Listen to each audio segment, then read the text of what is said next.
দেশে একটি অংশগ্রহণমূলক নির্বাচনের আয়োজন করে নির্বাচিত সরকারের হাতে ক্ষমতা হস্তান্তর করে পদ ছেড়ে দেওয়ায় অন্তর্বর্তীকালীন সরকারের প্রধান উপদেষ্টা ডক্টর মোহাম্মদ ইউনূসের এখন একমাত্র পথ বলে মন্তব্য করেছেন ছাত্র জনতার অভ্যুত্থানে ক্ষমতাচ্যুত আওয়ামী লীগের নেতা ও সাবেক স্বরাষ্ট্রমন্ত্রী আসাদুজ্জামান খান কামাল। ভারতীয় সংবাদ মাধ্যম ইন্ডিয়ান এক্সপ্রেসকে দেয়া এক সাক্ষাৎকারে তিনি এই মন্তব্য করেন।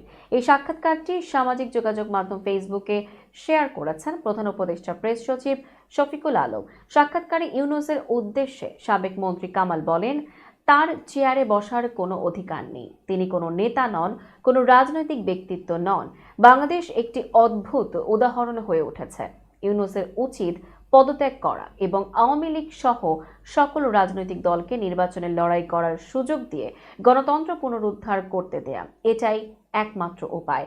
আওয়ামী লীগের পতনের বিষয়ে সাবেক এই স্বরাষ্ট্রমন্ত্রী বলেন, আমি 10 বছর 6 মাস বাংলাদেশের স্বরাষ্ট্রমন্ত্রী ছিলাম। আমি এই সময়ের মধ্যে অনেক ঘটনা দেখেছি। এখন সব 360 ডিগ্রি উল্টে গেছে। গত বছরের 3 থেকে 5 আগস্টের মধ্যে প্রায় 460টি থানা পুড়িয়ে দেওয়া হয়েছে।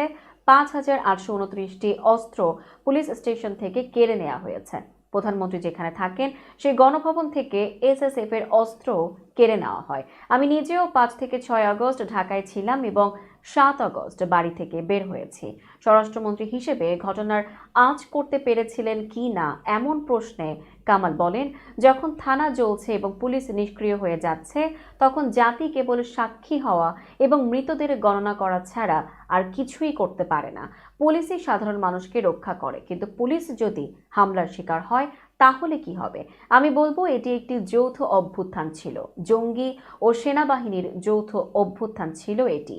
শেখ হাসিনার সঙ্গে সবশেষ কবে কথা হয়েছে জানতে চাইলে জ্যেষ্ঠ এই আওয়ামী লীগ নেতা জানান, 3 দিন আগে তার সঙ্গে কথা হয়েছে। কামাল বলেন, তিনি বলেছেন আপনারা সকল নেতাকে ঐক্যবদ্ধ থাকতে বলেন এবং আমরা খুব অল্প সময়ের মধ্যে অবশ্যই পরিস্থিতি কাটিয়ে উঠব।